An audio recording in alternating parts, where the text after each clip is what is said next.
हाँ, तो कैसे करते थे, ये बी और सी, बी से सी जो बन रहा है वो K2 बहुत कम है ना, तो बहुत धीरे धीरे बनेगा, बोल सकते हैं बहुत धीरे धीरे बना, ऐसे सी। ठीक है।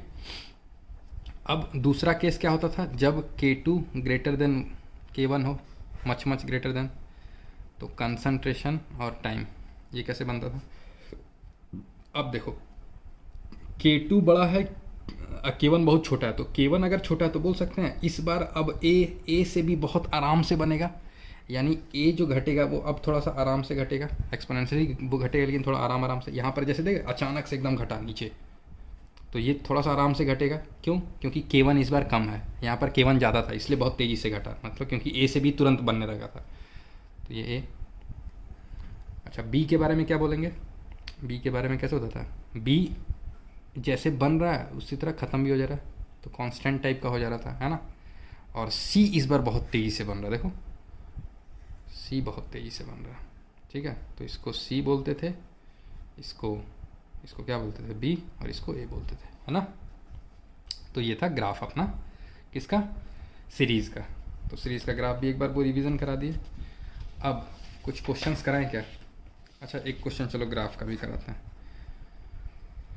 मान लो K1 is equal to 8K2 है और K1 is equal to 100K2 है, 100 टाइम्स, ठीक। अब तुमको कंसंट्रेशन और टाइम का खींचना है कर्व, कंसंट्रेशन टाइम का।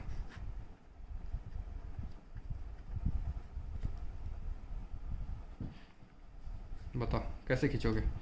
अब देखो यहाँ पर तुम एक चीज़ ऐसा नहीं बोल सकते हो कि K1 बहुत ज़्यादा बड़ा है K2 से, ना ही यहाँ बोल सकते हो मच मच वो ग्रेटर देन करने का मतलब 1000 टाइम से भी बड़ा, यहाँ 100 टाइम्स ही तो बड़ा हो रहा है, तो हाँ बड़ा है लेकिन मच मच ग्रेटर नहीं बोल सकते हो, ठीक है। तो देखो इसमें हम लोग जो ग्राफ बनाएंगे K1 is equal to 8K2, इसका मतलब क्या, ए से बी, बी से सी, ये K1 है, ये K2 है, तो मतलब K1 जो है वो 8 टाइम्स है K2 का, मतलब K2 से बड़ा है, ठीक है। बड़ा है तो हम बोल सकते हैं कि भाई एक घट रहा है पहले तो, और बी बन रहा है। अच्छा, सी क्या होगा, इसके नीचे होगा, क्योंकि बी से जो K2 ये बन रहा है ये थोड़ा सा इसका कम है, तो थोड़ा वो नीचे बना दो ऐसे करके, ये सी हो गया, ये बी का कर्व और ये ए का कर्व, ठीक है। अब उसी तरह इसमें देखो, इसमें K1 K2 से 100 टाइम्स बड़ा है, तो इसमें हम बोल सकते हैं कि एक तो थोड़ा सा ये और इससे ज़्यादा शार्पली वो डिक्रीज़ करेगा, और बी भी जो बनेगा वो थोड़ा सा इसका ये हाइट, ये वाला जो हाइट है ना, हाइट इससे ज़्यादा होगा, मतलब जितना इसमें है इससे ज़्यादा हाइट इसमें होगा, है ना, तो ये हाइट इससे ज़्यादा होगा। और सी तो कम होगा ही, तो ये सी हो गया, ये बी हो गया और ये ए हो गया, ठीक है। तो जब सिर्फ वो बड़ा हो तो ये जो बी वाला है इस बी का थोड़ा सा पीक हायर होता है, ठीक। ओके, तो ये ग्राफ के बारे में हम लोग बात कर लिए। अब देखो क्वेश्चंस तुमको आज कितना करना है, बहुत सारा करना है आज, तो इतना क्वेश्चंस हो जाएगा और करना ही है, समझो। अब बस थ्योरेटिकल चैप्टर बचा हुआ है, वो 10 मिनट का खेल है।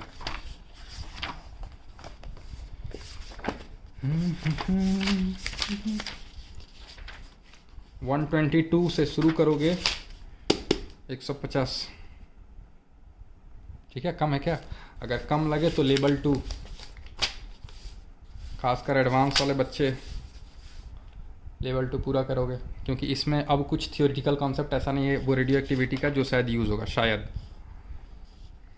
ठीक।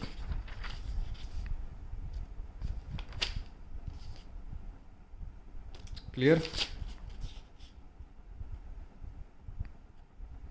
हो जाएगा ना, कितना कम है क्या, कम है तो इधर भी आओ, लेवल 3,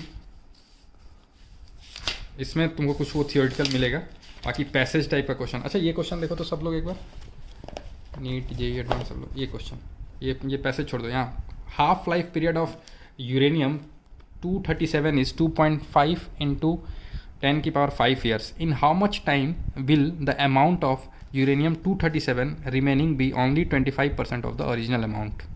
करो आराम से करो, तो पॉज करो। हाँ, क्वेश्चन नंबर फर्स्ट स्टार्ट करें? हो गया? चलो, बोल रहा है कि क्या दिया, हाफ लाइफ दिया है ना, ओके, और 25% बोल रहा है कि रिमेनिंग है, ओके ठीक। तो लेमडा इज इक्वल टू क्या फॉर्मूला होगा, 1/t ln n0/n होगा ये। अब बोल रहा है कि ये जो रिमेनिंग अमाउंट है ये कितना बचा है, 25% ऑफ ओरिजिनल अमाउंट, इतना बचा है रिमेनिंग अमाउंट। देखो तो मतलब 25/100 ऑफ n0, यानी n0/4 बचा हुआ है, यानी हम बोल सकते हैं n इज इक्वल टू कितना है, n इज इक्वल टू है n0/4। क्वेश्चन पढ़ लो, है ना, ठीक। अच्छा, वो लेमडा को क्या लिख सकते हैं, लेमडा को लिख सकते हैं ln2/t12, फॉर्मूला होता है ना लेमडा का, ओके। 1/t हमसे पूछा क्या है तुमको पता ना, ये टाइम पूछा है हमसे, कितना टाइम लगेगा, है ना। अब ln n0 यहाँ क्या देते हैं, n0/4, 4 ऊपर चला जाएगा, n0 कैंसिल, ठीक। अब ln2/t12 कितना दिया, अच्छा आंसर देखो ईयर्स में है ना, आंसर ईयर्स में है तो ठीक है, टाइम ईयर्स में लेके चलो, कोई दिक्कत नहीं है। t12 दिया हुआ है 2.5 × 10⁵ इज इक्वल टू 1/t निकालना है। इस ln4 को 2 ln2 लिख सकते हैं क्या, चेक करो तो बस। ln4 को ln2 का स्क्वायर लिख सकते हैं और 2 आगे आ जाएगा, तो 2 ln2 तो लिख ही सकते हैं, है कि नहीं। चलो अब ये देखो ln2 और ln2 कैंसिल होगा, हो गया कैंसिल। अपने को t निकालना, तो t इज इक्वल टू क्या हो जाएगा, t इज इक्वल टू हो जाएगा 2 × 2.5 × 10⁵, यानी 2.5 गुना 5 × 10⁵ है क्या कुछ, c समझ में, t निकालना था बस, सॉल्व कर देना। चलो पहला हो गया। दूसरा देखें क्या, दूसरा देखो, दूसरा कैसे किए तुम लोग। Calculate the half life period of A radio active element which remains only 1/16। Yes, यही क्वेश्चन तो हम खोज रहे थे, तुमको यही क्वेश्चन समझाने के लिए, ओके। बोल रहा है कि 1/16 ऑफ इट्स ओरिजिनल अमाउंट बचा हुआ है। तो अगर हम अमाउंट लेफ्ट बोले, अमाउंट लेफ्ट तो कितना है, हम बोल सकते हैं n0/16, क्योंकि 1/16 ऑफ इट्स ओरिजिनल अमाउंट, तो ओरिजिनल अमाउंट n0 था, इनिशियल अमाउंट, और उसका 1/16 टाइम्स बचा हुआ है, तो हम बोल सकते हैं अमाउंट लेफ्ट कितना है, n0/16, ठीक। अच्छा, इसमें पूछा क्या है, इसमें तुमसे t12 पूछ रहा है, t12 पूछ रहा है, और तुमको टाइम, टोटल टाइम वो दिया हुआ है, टोटल टाइम दिया हुआ कितना है, 4740 ईयर्स, ये दिया हुआ t12 तुमसे पूछ रहा है ना, t12 पूछ रहा है, टोटल टाइम दिया हुआ है। तो तुमको तुरंत एक फॉर्मूला याद आना चाहिए, कौन सा, total time is equal to n × t12। अब हमको n पता करना है, क्योंकि t12 तो पता है शायद, t12 पता है, नहीं t12 नहीं पता, t12 पता करना है, सॉरी, t12 पता करना है, टोटल टाइम पता है, तो n हमको ही पता करना है ना, n कैसे। अच्छा, अमाउंट जो लेफ्ट है उसको हम लोग n0/2 की पावर कुछ लिख सकते हैं क्या, 16 को 2 की पावर कितना, 2 की पावर 2 तो 4 होता है, 3 8 होता है, 2 की पावर 3 तो 2 की पावर 5 होगा क्या, हाँ 2 की पावर 4 होगा, वेरी गुड। तो 2 की पावर 4 अगर लिखोगे, 16 को 2 × 2 × 2 × 2 तो लिख ही सकते हैं, तो 2 की पावर 4 लिख दिए। अब amount left is equal to, ये 2 की पावर n के फॉर्म में आ गया, amount left is equal to n0/2 की पावर n। तो अगर कंपेयर करोगे तो तुमको n पता चल गया, n कितना है 4, तो n पता चल गया 4, t12 निकालना है, ये दिया है 4740, तो t12 is equal to 4740/4, answer. कोई दिक्कत, ईयर्स में आंसर आ जाएगा, ठीक है। सेकंड, थर्ड देखो तो, थर्ड किए थे क्या, एक्टिविटी निकालना है, एक्टिविटी निकालना, इसका मतलब क्या, इसका मतलब -dn/dt निकालना है, इसी को तो एक्टिविटी बोलते थे, और ये इज इक्वल टू क्या होता था, लेमडा n ही तो होता था, तो इसका मतलब हमको क्या, लेमडा n निकालना है। अच्छा, लेमडा n निकालना, ओके। लेमडा जो होता था वो क्या है, लेमडा कैसे निकाल सकते हैं बताओ, 0.693/t12, ऐसे तो निकाल ही सकते हैं ना, क्योंकि टी हाफ दिया हुआ है। हाँ, अब एक चीज़ ध्यान देना है, क्योंकि एक्टिविटी निकालना, और एक्टिविटी जो भी आता है वो हमारा एक्चुअली डिसइंटीग्रेशन पर सेकंड में हम लोग निकालते हैं, ठीक है। डिसइंटीग्रेशन पर सेकंड में तब आएगा जब टाइम को आपको सेकंड में रखना होगा, और ये वैल्यू डिसइंटीग्रेशन पर सेकंड में निकालने के बाद आपको क्यूरी में चेंज करना है। तो एक बार डीपीएस में आ जाए तो हम वो रिलेशन लगा दें कि 1 CI इज इक्वल टू क्या होता है 3.7 इंटू 10 की पावर कितना बताओ 10 डीपीएस, ये एक रिलेशन होता है, उससे हम लोग निकाल देंगे कि क्यूरी कितना होगा। तो सबसे पहले डीपीएस में अपना आंसर निकालते हैं। तो टी हाफ एन कितना होगा, एन बोल सकते हैं, एन नंबर ऑफ एटम्स है, तो मोल्स इंटू 6.022 इंटू 10⁻23 ये एटम्स हो गया, और ये अपना लेमडा हो गया। अब 0.693 टी हाफ कितना दिया हुआ है जी, 24,000 साल, 24,000 साल इसका टी हाफ है। तो टी हाफ 24,000 साल है, तो इसको 365 से इंटू करेंगे दिन, उसके बाद 24 से इंटू करेंगे तो क्या आ जाएगा घंटा, 60 से इंटू करेंगे मिनट, 60 से इंटू करेंगे सेकंड, तो ये टाइम सेकंड में आ गया। इंटू मोल्स कितना दिया है, moles 1 mole into 6.022 into 10⁻23। Solve करके देखोगे ये आंसर तुम्हारा डीपीएस में आएगा, डिसइंटीग्रेशन पर सेकंड, और फिर तुम रिलेशन लगा के क्यूरी में आंसर निकाल दोगे। बहुत आसान है ना। चलो, तो आई होप कि जो जेई के स्टूडेंट्स हैं वो लेवल 2 भी कर लेंगे। टाइमिंग रहेगा संडे तक, संडे इवनिंग 5 या 7 PM मैक्सिमम। लेवल 2 भी चाहिए, लेवल 1 तो आज ही चाहिए। इसमें तो कुछ मतलब इसमें क्या कम बेसी करे, अब कुछ कम बेसी करने लायक लग ही नहीं रहा है। कोई कुछ 122 से ना, 122 से 150 तक देखो कितना हो पाता है, करने में क्या, ट्राई करने में क्या जा रहा है ना। और फिर बता रहे हैं कि केमिस्ट्री में शायद, खासकर नीट वालों के लिए बोल रहा हूँ, केमिस्ट्री में शायद तुम्हारा इस लेवल का क्वेश्चन नहीं है, लेकिन फिजिक्स में आ सकता है, कर लो अभी, है ना। तो 3 चैप्टर, 4 कहीं ना कहीं 3-4 चैप्टर वो तुमको, एक ये हो गया रेडियो एक्टिविटी हो गया, फिर एटॉमिक स्ट्रक्चर भी तुमको मिलेगा 12th में मॉडर्न फिजिक्स में, और तुमको कौन सा मिलेगा, केटीजी तुमने पढ़ ही लिया, उधर भी थर्मोडायनिक्स भी पढ़ ही चुके हो, है ना। तो ये सब चैप्टर हैं कॉमन चैप्टर कि एक बार पढ़ो और मज़ा 2 बार लो।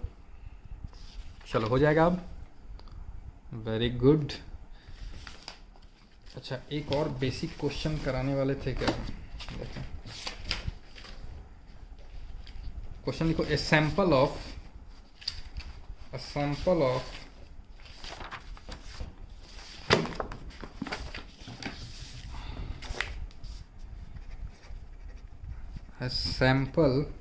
of कार्बन 14 रेडियो एक्टिव होता है ना, वेज 14 ग्राम, ठीक, 14 ग्राम का एक सैंपल दिया है कार्बन 14 का। Find the time when 3.5 gram of carbon 14 has disintegrated का मतलब डीके हो चुका है।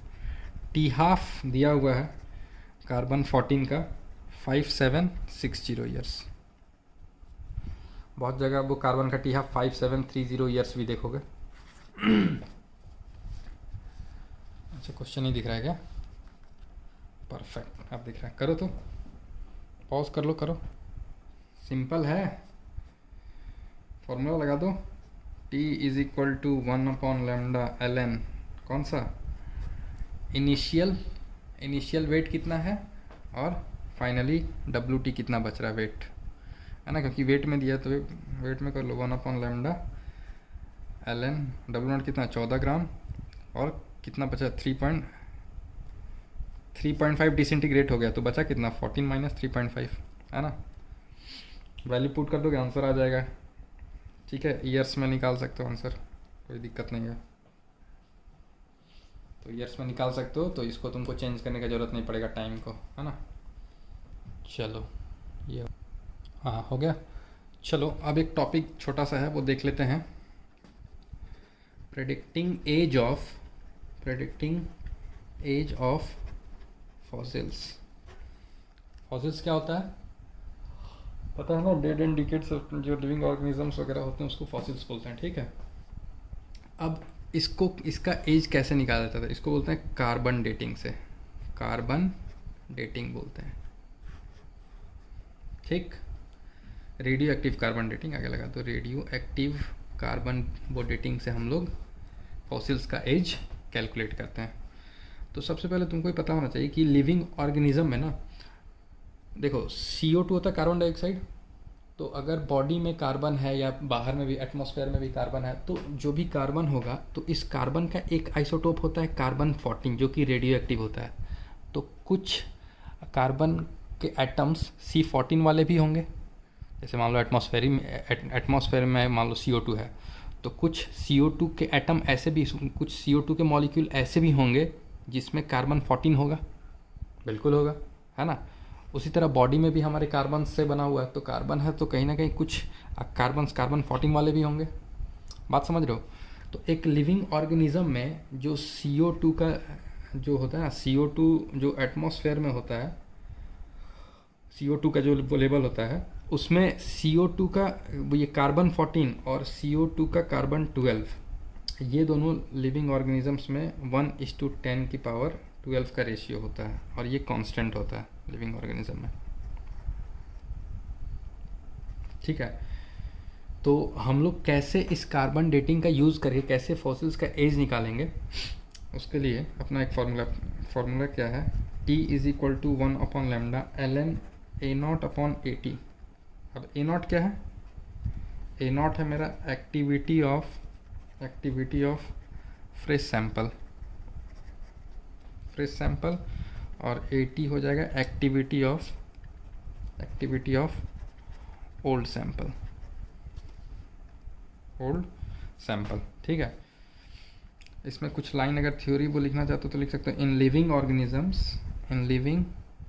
Organisms the concentration of carbon 14 and carbon 12 remains almost constant। ठीक है, remains almost constant, but once the organism is dead, मान लो जब इंसान या वो लिविंग प्लांट्स या एनिमल्स अगर वो मर जाते हैं तो क्या होगा, तो बोल सकते हैं कि भाई जो कार्बन 14 होगा वो, अब जब जैसे बॉडी में जो कार्बन है तो वो मरने के बाद बोलते हैं ना कि जो शरीर है वो सड़ता है, गलता है ना। तो सड़ता गलता है का मतलब क्या, डीके हो रहा है प्रोसेस, और डीके में हम बोल सकते हैं कि वो कार्बन 14 डीके हो रहा होगा, है ना। तो constant, but once the organism is dead the concentration of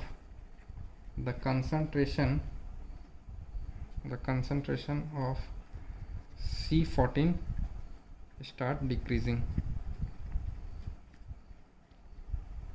because it is a radioactive isotope of carbon, है ना। ठीक है, अब देखो कार्बन 14 का जो T½ होता है वो जनरली तुमको क्वेश्चंस में दिया रहेगा, तो जनरली इसका जो T½ ऑफ कार्बन 14 होता है वो होता है 5770 ईयर्स। अगर क्वेश्चंस में दिया हुआ है तो जो क्वेश्चंस में दिया हुआ है उसको यूज़ करना है, अगर नहीं दिया है तो ये वैल्यू ले सकते हो, है ना। लेकिन हमेशा क्वेश्चंस में दिया रहेगा, और हर बार कभी कभी 5763 दे देगा, कभी 5760 रहेगा, मतलब 5700 ये चीज़ कॉमन रहेगा, उसके बाद का 2 डिजिट चेंज करते रहता है, ठीक है ना। तो अगर हमको T½ पता है तो हम बोल सकते हैं कि लेमडा भी अपने आप को पता चल जाएगा, ln 2/5770 जो भी क्वेश्चन में दिया रहे T½ उससे लेमडा आ जाएगा। अगर लेमडा आ गया और ये दोनों एक्टिविटी दिया रहेगा, एक्टिविटी ऑफ वो सैंपल एट इनिशियल और ओल्ड सैंपल और फ्रेश सैंपल का, ये दोनों दिया रहेगा, तो तुमसे पूछेगा कि टाइम क्या है। ठीक है, एक क्वेश्चन अभी करके दिखाते हैं।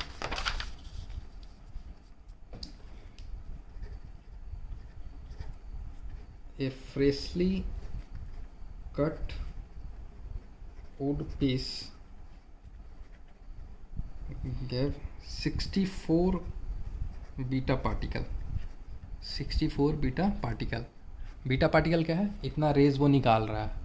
ठीक है, फ्रेश एग्जाम्पल जो कि रेडियो एक्टिव है, वो इतना पार्टिकल रिलीज कर रहा है, ठीक, पर second. while an ancient piece gave 16 beta particle per second. Find age of wood. T half of C14 दिया हुआ है 5770. अब क्या बोल रहा है, एक फ्रेशली कट वुड पीस है वो 64 बीटा पार्टिकल पर सेकंड दे रहा है, ठीक है। जबकि एक पुराना जो पीस है वुड का वो 16 बीटा पार्टिकल पर सेकंड दे रहा है, वो क्योंकि डिके हो रहा है ना, कोई भी वुड है वो लिविंग ऑर्गेनिज्म है, तो अगर पुराना है एंशिएंट है तो हम बोल सकते हैं उसका जो डीके रेट होगा कुछ ना कुछ होगा। तो जो फ्रेश वाला सैंपल है उसका डीके रेट है 64 बीटा पार्टिकल और इसका डीके रेट है 16 बीटा पार्टिकल। तो हम बोल सकते हैं, तो पूछ रहा है कि इस एंशिएंट वाले का एज कितना है, तो हम बोल सकते हैं T is equal to 1 upon lambda और ln A0 अपॉन 80 लगाएंगे। अच्छा A0 हम बोल सकते हैं जो फ्रेश वाला सैंपल का है वो कितना है 64 और 80 कितना है 16, तो A0 अपॉन 80 का रेशियो क्या हो जाएगा 64/16 है ना, रेडियो एक्टिविटी का रेशियो है ना। तो ले सकते हैं 64 एक दे रहा है, एक 16 दे रहा है, तो जो फ्रेशली वाला है वो 64 दे रहा है और जो पुराना वाला है वो 16 बीटा पार्टिकल, तो दोनों का रेशियो ले लिए।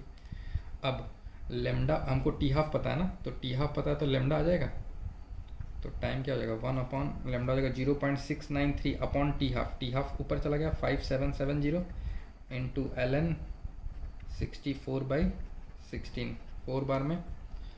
अब ln को log में वो लिख सकते हो, t इज इक्वल टू कितना हो जाएगा 5770 अपॉन 0.693 इंटू 2.303 log 4 का मतलब 2 log 2 है ना, या फिर वो log 4 का तुमको वैल्यू पता है या फिर 2 log 2 लिखना है तो 2 को आगे ले आओ, तो ये हो जाएगा 5770 अपॉन 0.693 इंटू क्या आ जाएगा बताओ, इंटू 2.303 और जो log 4 का वैल्यू होता है कितना होता है 0.57, log 4 का वैल्यू बताओ 0.5 कितना जो भी होता है एग्जैक्ट वो नहीं, चलो अप्रॉक्स रखो 0.5 लेके चलो, तो ये करीब 11,540 ईयर्स के आसपास आएगा, ठीक है। और तुमको अगर एग्जैक्ट वो निकालना है तो तुम ln में देखो सॉल्व कर पाओगे क्या, इसके आगे ln से ही सॉल्व कर पाओगे।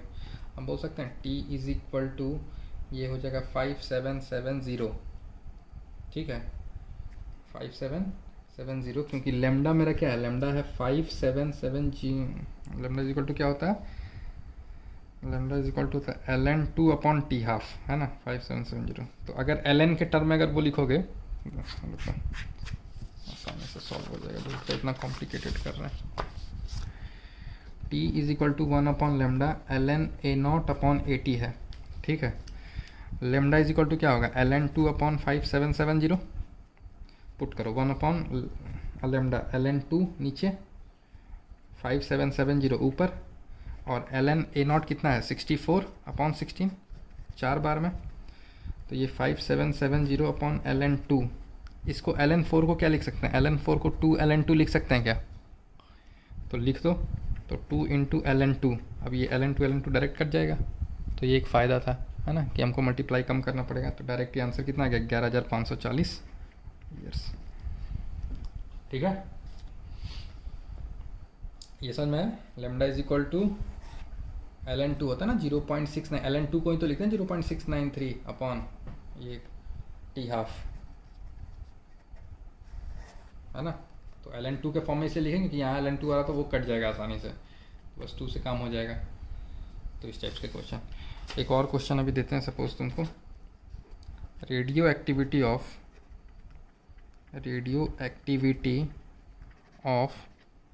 1 हेयर ऑफ मम्मी क्या होता पता है ना, हाँ इजिप्ट वगैरह में देखे होगे वो ताबूत में रखते हैं ना लाश को, वो है, तो पता नहीं कौन मम्मी नाम दिया है, मम्मी डैड, ठीक। चलो radioactivity of 1 hair of mummy of Egypt is 7 dpm disintegration पर मिनट, ये इसका एक्टिविटी दिया है ड्यू टू कार्बन 14। ठीक, अब बोल रहा है if half life of carbon 14 is 5770 years and activity of pure carbon 14 is 14 dpm. Calculate the age of mummy.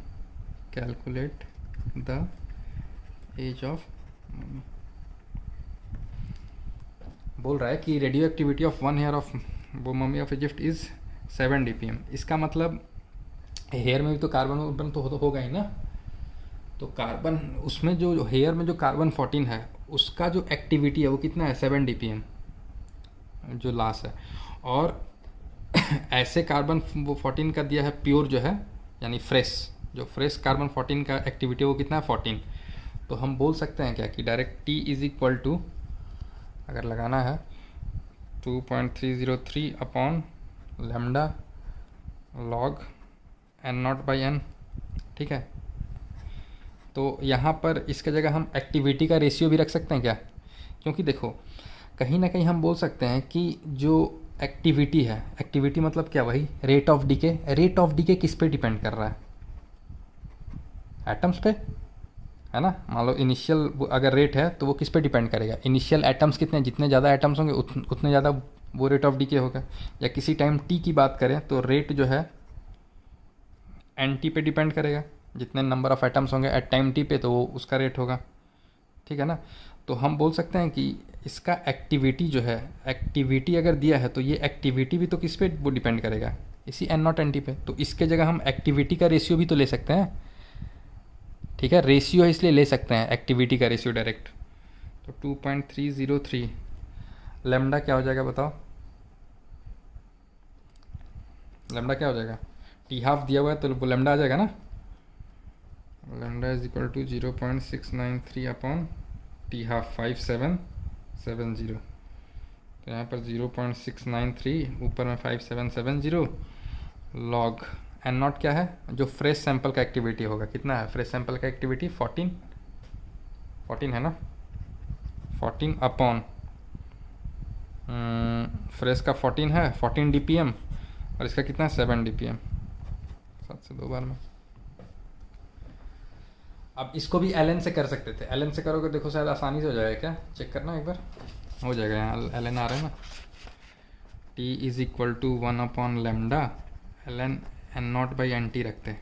ठीक, और ये n0/nt हम बोल रहे हैं कि ये n0/nt जो है ये कहीं ना कहीं इनिशियल एक्टिविटी अपॉन इसके बराबर होगा, इस ये जो रेशियो है इस रेशियो के बराबर होगा। क्यों, क्योंकि rate is directly proportional to n0। जितना नंबर ऑफ एटम्स तुम्हारे पास रहेगा उतना ज़्यादा डिसइंटीग्रेशन होगा ना।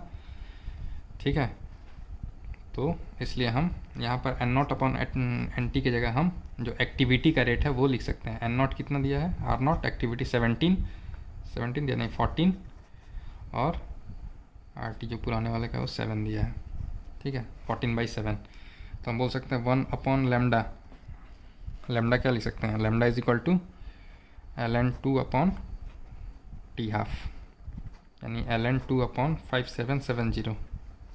तो यहाँ लेमडा की जगह लिख सकते हैं ln2 और 5770 ऊपर चला जाएगा into ln n0 upon nt की जगह वो क्या लिख सकते हैं 14/7 ln2 डायरेक्ट कट गया, आंसर कितना आ गया 5770 ईयर्स, डायरेक्ट आंसर।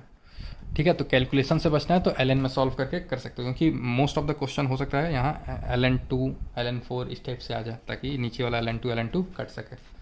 ठीक है ना, तो ये दो हो गया कार्बन डेटिंग पे सवाल। हाँ, तो एक हमने एप्लीकेशन अभी क्या देखा, एक हमने एप्लीकेशन देखा कि कैसे वो कार्बन डेटिंग से हम लोग एज निकालते हैं ना। अब हम लोग तो कार्बन डेटिंग से हम लोग एज निकालते हैं वो लिविंग ऑर्गेनिजम्स का, है ना, डेड या मतलब जो भी है फॉसिल्स का।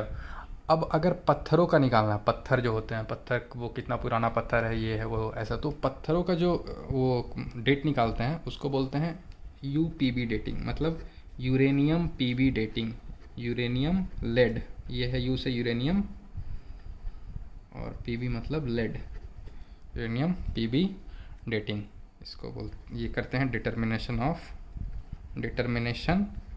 ऑफ एज ऑफ रॉक्स, पत्थरों के एज कैसे निकालते हैं, है ना। देखते हो ना, कोई पुराना किला मिला अपने को कि मतलब ये वो कितने पहले, वो कितने पुराने ज़माने का ये पत्थर है, या कितने वो पुराने ज़माने का ये मॉन्यूमेंट्स है, कहीं कुछ मिला खुदाई उदाई में, तो वो हम लोग इसी प्रोसेस से निकालते हैं यूपीबी डेटिंग से। तो इसके बारे में कुछ पॉइंट्स लिखो पहले कि यूपीबी डेटिंग जो होता है, UPB dating is a technique used to determine the age of rock samples। अब ये किस पे बेस्ड होता है इसका principle, it is based on the observation that PB is always present in the rocks, PB is always present in the rocks containing uranium, and it is assumed that whole amount of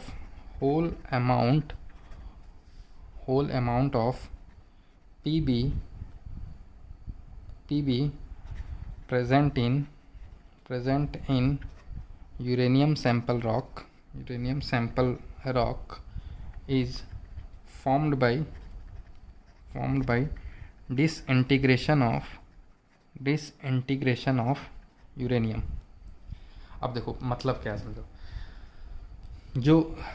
जो rock sample है उसमें uranium है, ठीक है, uranium का sample होता है।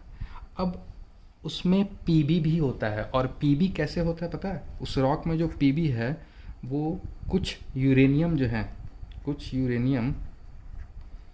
है वो डीके करके पीबी बना लिए हैं, कुछ यूरेनियम डीके करके वो पीबी बना लिए। इसका मतलब मान लो ये रॉक है ना, रॉक का सैंपल है, ठीक, तो इसमें यूरेनियम भी है और पीबी भी है, लेकिन पीबी जो है वो किसकी वजह से है, वो यूरेनियम जितना डिसइंटीग्रेट हुआ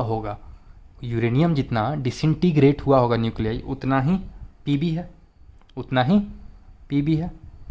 क्यों? क्योंकि ये माना जा रहा है कि जो भी पीबी इसमें प्रेजेंट है रॉक सैंपल में, ये वो यूरेनियम के डिसइंटीग्रेशन की वजह से है। और तो कुछ हम बोल सकते हैं कि इसका मतलब टोटल यूरेनियम जो होगा इसमें कितना होगा, एक तो जो बचा हुआ वो यूरेनियम है वो, और प्लस जितना पीबी है, क्योंकि जितना पीबी है इसका मतलब क्या, उतना यूरेनियम था तभी तो वो पीबी बना। तो कहने का मतलब टोटल अगर बात करें इनिशियल का, कि इनिशियली कितना यूरेनियम होगा उस सैंपल में, तो एक तो इस सैंपल में जितना वो यूरेनियम है वो, और प्लस जितना पीबी बन गया, मतलब जितना पीबी है उतना यूरेनियम भी तो था, तभी तो पीबी बना। एक यूरेनियम न्यूक्लियाई से, एक यूरेनियम एटम से एक पीबी एटम बन रहा है, तो बोल सकते हैं जितना पीबी एटम है उतना यूरेनियम है। तो इतना यूरेनियम और प्लस जितना यूरेनियम है बचा हुआ है जो कि डिसइंटीग्रेट नहीं हुआ है ना फर्दर, तो वो। अब देखो, तो अगर हम बात करें कि T=0 पे मान लो ये N0 है, ठीक, और टाइम वो मतलब मान लो कि जब ऐसा मान लो कि पूरा जब पीबी भी डिसइंटीग्रेट नहीं हुआ होगा, तो हम बोल सकते हैं पूरा का पूरा N0 होगा, वो यूरेनियम होगा इनिशियली।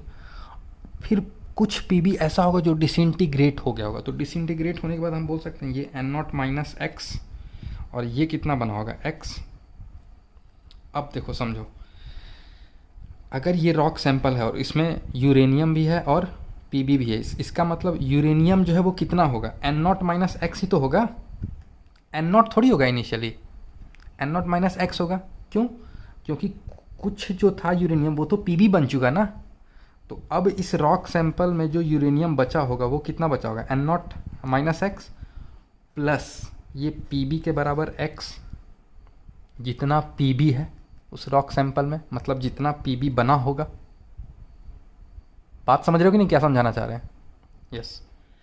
अब देखो इसका मतलब हम ये बोल सकते हैं कि भाई एन नॉट जो है, एन नॉट यूरेनियम, ऐसे लिखो एन नॉट यूरेनियम अगर बात करें तो हम बोल सकते हैं एन नॉट यूरेनियम, अगर हम बात करें एन नॉट यूरेनियम, ठीक, तो ये कितना होगा, एक तो जितना यूरेनियम है सैंपल में वो, प्लस जितना लेड है, प्लस जितना लेड है, क्योंकि ये लेड इसी से तो डिसइंटीग्रेट होके आया है, इसका मतलब N not you.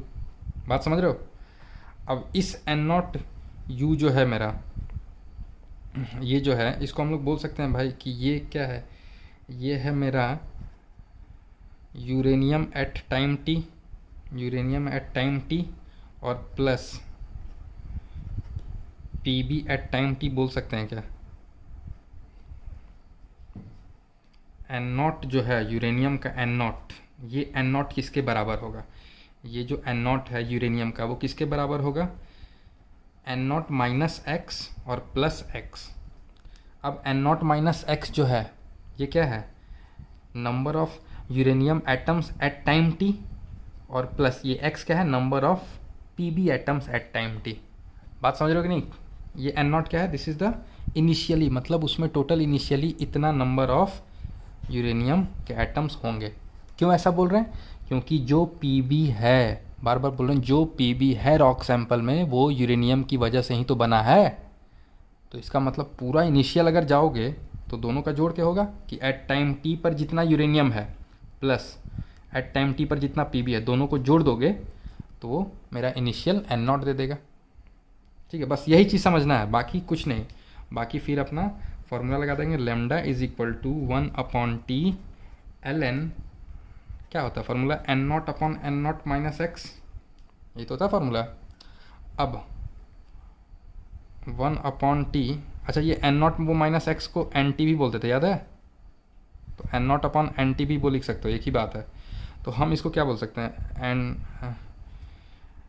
L N, N nought कितना है बताओगे? एन नॉट को देखना, हम लिख रहे हैं एन नॉट को लिख रहे हैं, देखना ध्यान से, एंटी यूरेनियम, ये वैल्यू लिख रहे हैं एन नॉट को, NT uranium plus N P B plus N P B at time T upon N nought minus X को हम बोल सकते हैं N uranium at time T, N nought minus X N T, N nought minus X क्या हो जाएगा, N T, तो N T लिख दिए। इसको क्या बोल सकते हैं, एन टी बोल सकते हैं ना, और यू लगा रहे हैं मतलब यूरेनियम का एन टी, है ना? बात समझ रहे हो? अब तो lambda is equal to 1/t L N NT uranium plus N of P B, अरे यार यहाँ भी टी लिखो, यहाँ पी बी लिखो ना। Lambda is equal to 1/t, लगा जैसे भांग भांग खाली है, एल एन एन, क्या लिखोगे, नीचे टी लिखें क्या, एन टी किसका, यूरेनियम का, है ना, plus N T P B का, चलेगा? और नीचे क्या होगा, एंटी यूरेनियम का। क्लियर है? अब यही तो होगा, क्योंकि इसी को तो एन नॉट बोल रहे हैं। अभी समझाएं कि जो सैंपल में यूरेनियम एन नॉट है वो कितना है, एक तो यूरेनियम जितना प्रेजेंट है किसी टाइम टी पर, और प्लस जो पीबी भी बना है वो भी तो यूरेनियम के चलते ही बना है। तो इसका मतलब जब पीबी नहीं बना होगा तब वो यूरेनियम ही तो था। तो इसलिए दोनों को जोड़ के लिख रहे हैं, बस और कुछ नहीं। तो मतलब ऊपर में एन नॉट है और नीचे में एन टी है। एन नॉट क्या है, नंबर ऑफ पीबी इनिशियल, और एन टी क्या है, एट टाइम टी पर। क्लियर है? अब इसी को हम ऐसे लिख सकते हैं, तुमको जानते हो क्वेश्चन में दिया रहेगा कि भाई पीबी का जो पीबी है उसका और जो यूरेनियम है उसका टाइम टी पर जो number of atoms of PB at time T और number of atoms of uranium at time T का रेशियो दिया रहेगा। तो इसका मतलब इस फॉर्मूला को कैसे यूज़ करोगे? अब देखो एन टी यू से डिवाइड दो तो क्या हो जाएगा, N T U upon N T U plus N T P B upon N T U होगा क्या? अब ये 1 हो जाएगा तो 1 upon T L N 1 plus N T P B upon N T U. This is the formula. ठीक है, इसमें तुमको इसका रेशियो दिया रहेगा मे बी कि पी बी और वो यूरेनियम का रेशियो क्या है। ऐसे एक क्वेश्चन देखे क्या? एक क्वेश्चन देखेंगे एकदम समझ में आ जाएगा इजी। ये इंपॉर्टेंट है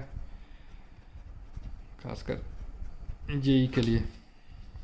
ठीक, चलो एक क्वेश्चन।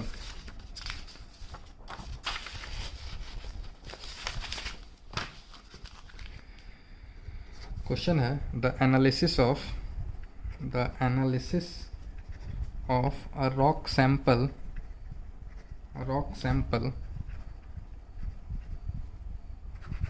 शोड। एक एनालिसिस से